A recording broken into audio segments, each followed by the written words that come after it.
Bonjour à tous les curieux et passionnés de coaching. Je suis Stéphane Coulier, membre fondateur du Forum francophone de la recherche en coaching, et je suis ravi de vous présenter le premier podcast en français qui souhaite mettre en avant et rendre disponible la recherche scientifique sur le coaching. Notre forum regroupe des chercheurs praticiens francophones et a pour objectif de créer les liens entre le monde de la recherche et ses aspects pratiques lors d'accompagnement. Je tiens à remercier chaleureusement ICF Synergie qui est notre partenaire pour cette initiative.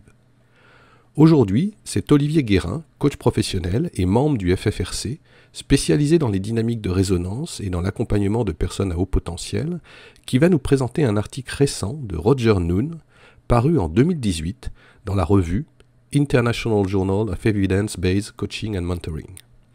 Roger Noone est un coach exécutif d'origine anglaise et détenteur d'un doctorat en coaching et mentoring de la Oxford Brookes University.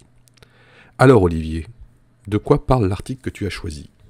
Bonjour Stéphane et merci pour l'introduction. Alors cet article parle de la notion de présence en coaching exécutif. Et pourquoi as-tu choisi cet article ? Roger Noone, en tant que praticien, coach, s'est rendu compte qu'en étant plus présent lors de rencontres avec ses clients, de meilleurs résultats et bienfaits en ressortaient. Intéressant, mais j'imagine que beaucoup de coachs ont fait le même constat, non ? Oui, mais lui a décidé d'en faire un sujet de recherche. Il s'est ainsi rapproché d'autres coachs et clients pour mieux comprendre et identifier le phénomène de la présence en coaching exécutif. Lors de ses recherches préliminaires, il s'est rendu compte que la notion de présence était assez documentée dans les domaines de la psychothérapie, de l'enseignement et des soins infirmiers, mais très peu d'études étaient disponibles dans le cadre spécifique de coaching d'exécutif. Il a donc décidé de mener sa propre étude de la manière la plus objective possible.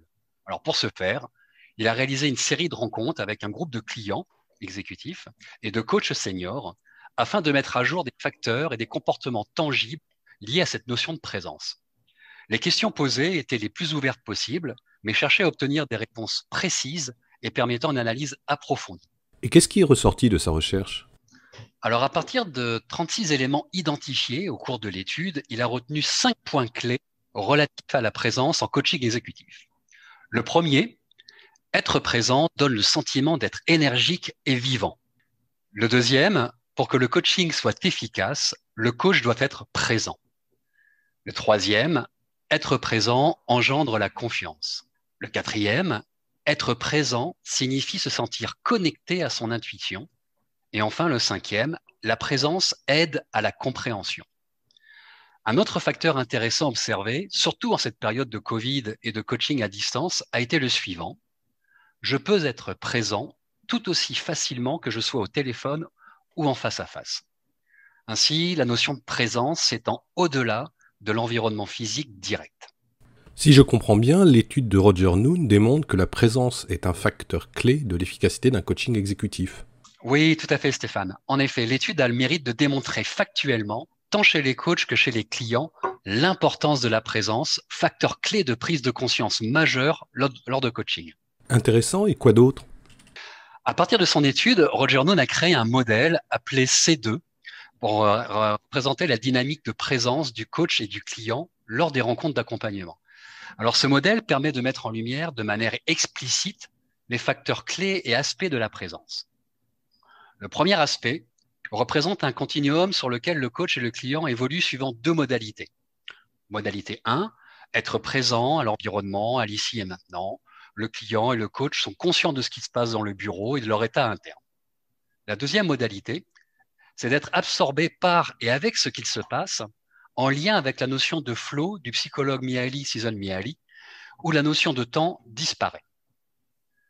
Le deuxième aspect, la présence comporte 3 dimensions.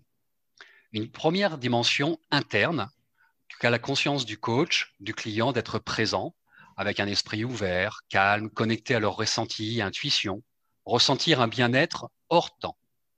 La deuxième dimension est externe, qui est de percevoir l'autre personne en état de présence. Exemple, le client se sent vu et écouté. Exemple aussi, le coach perçoit que le client est perdu dans sa narration. La troisième dimension est-elle relationnelle. Dans la dynamique, client et coach sont présents l'un à l'autre avec une attitude du coach, empreinte de parrainage et d'inclusion, orientée à accompagner au mieux le client. L'ensemble de la dynamique est plus grand que la somme des parties. Enfin, le troisième aspect du modèle est lié à la dynamique elle-même de la présence. La présence a été observée comme mouvante et instable de par les distractions internes et externes. Pendant les séances de coaching, coach et client ont observé un mouvement de leur état de présence, étant plus ou moins eux-mêmes présents.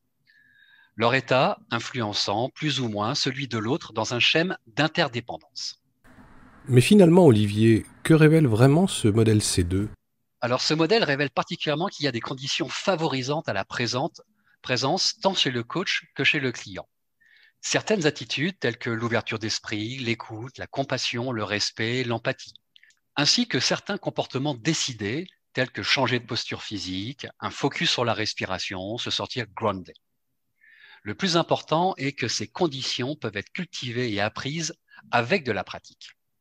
Et en conclusion, je dirais que ce modèle C2 permet d'observer et d'affiner sa qualité de présence pour des coachings d'excellence et qu'il permet aussi de replacer le client comme un égal du coach et apporte une base d'observation utile et pragmatique aussi en supervision.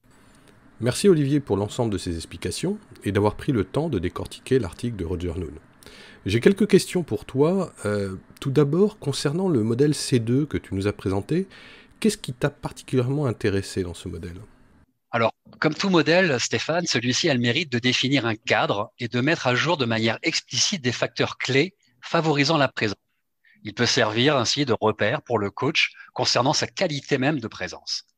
Il permet aussi une meilleure compréhension ainsi que le développement ou renforcement d'attitudes favorisant des coachings d'excellence. Et j'irai même plus loin en ajoutant que ce modèle peut être utilisé avec le client, avec de la métacommunication par exemple, pour favoriser la présence lors du processus d'accompagnement. Et quelles sont les limites que tu vois à l'utilisation de ce modèle ?